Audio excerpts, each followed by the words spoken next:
Hi, it's Miss Sharita here. I'm going to tell you about when I first came to Florida, Tampa, Florida. Um, I had the accident in Alabama, and so I felt like the Lord was dealing with me to come to Florida because I had been here years earlier, and I had been a part of this church. Um, and I used to be saved in that church, and I would feel God move on my heart when I was here earlier. So when the accident happened, I automatically wanted to get in touch with my spiritual side. After waking up from the coma and realizing what I was remembering, what I had dreamed about, and things of that nature. That's a whole different story. But I'm just telling you about how it was when I first came to Florida, from the accident. How, because I was in a coma for 4 months. And okay, so when I came to Florida, when I finally, I was using a cane and a walker. I don't know. Yeah, I was using a walker when I first came. So I was, at the age of 23, I was on a walker. Because I had the accident at the age of 22. So at the age of 23, I was on a walker, but God saw fit where I can get help, and He advanced me and further other stages, and I finally graduated to the cane, and then I kept hearing messages from the Bible, in church about how we have to have faith about this and about that.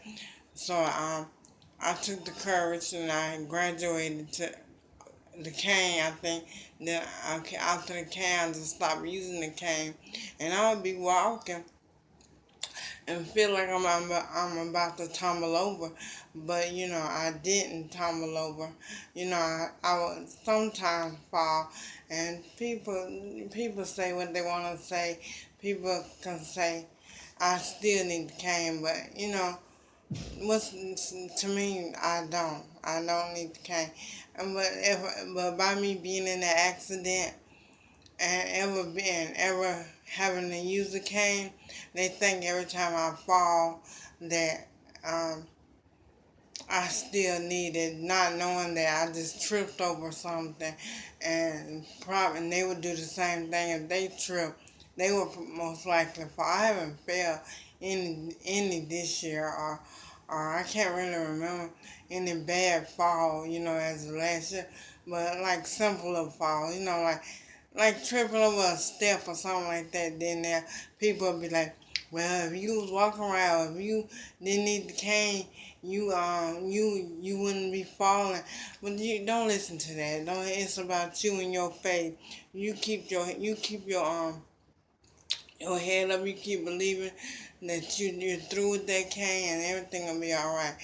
You don't listen to people, because you let people um determine your success. They'll have you in the still in the boondocks somewhere. They wouldn't have you progressing. They have you going the other way, doing bad for yourself.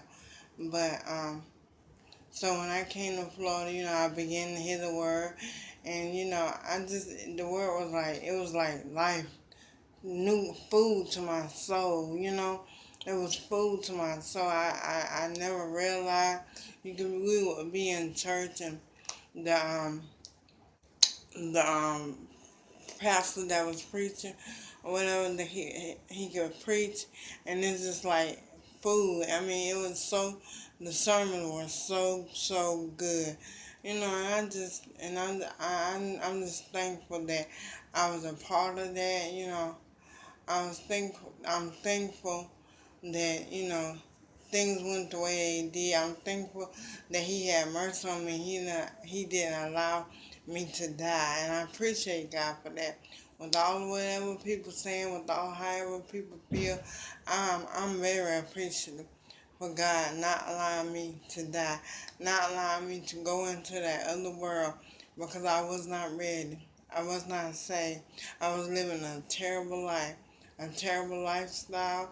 I was doing something in and everything, but I thank him. I thank him for what he did for me because I realize because it's not until years later that when you realize how God was there for you, how he kept you. I remember one time, and this is just an incident, a testimony. Like I remember one time, there was this I was from the projects, and there was this guy who used to like beat up kids or whatever, and girls he would like, you know, fondle them or whatever. So one night I had walked a friend home, and I was going back home, and he saw me and he chased me. Now I'm about 12 again, 12, 11, and he chased me all the way home. And would you believe that I outran him? And he was about 17, 16, 17 or 18, or something like that. He was a big boy, but he was very bad. And would you believe me, a little girl outran him. And when I outran him, he was like, I could hear him behind me. He said, God, blank girl, you could run. But I I think of that moment. I remember that moment, and I said that was God keeping me. That was because He said I make your feet like hind feet, deer feet, and that's how I related. I don't care what people say. He's not talking about that. He's not whatever. He did it for me. He made me get away from that Speedy Gonzalez boy. I mean, the boy he didn't do anything to me because I had no business being out that night. But I had walked a friend home and we got to talking and stuff like that. But I'm so grateful for what he did done for me.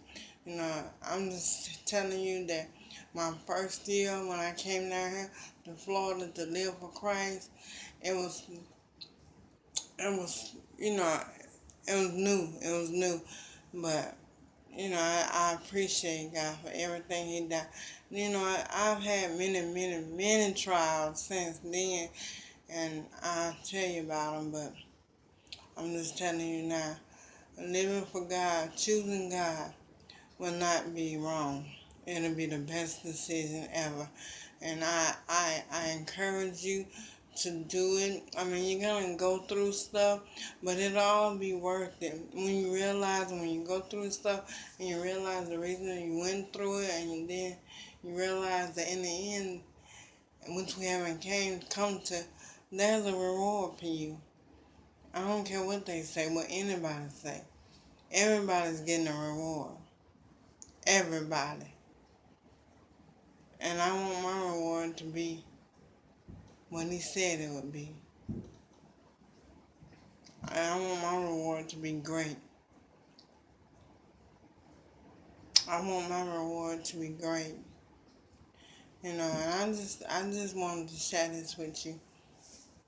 Thank you. Peace.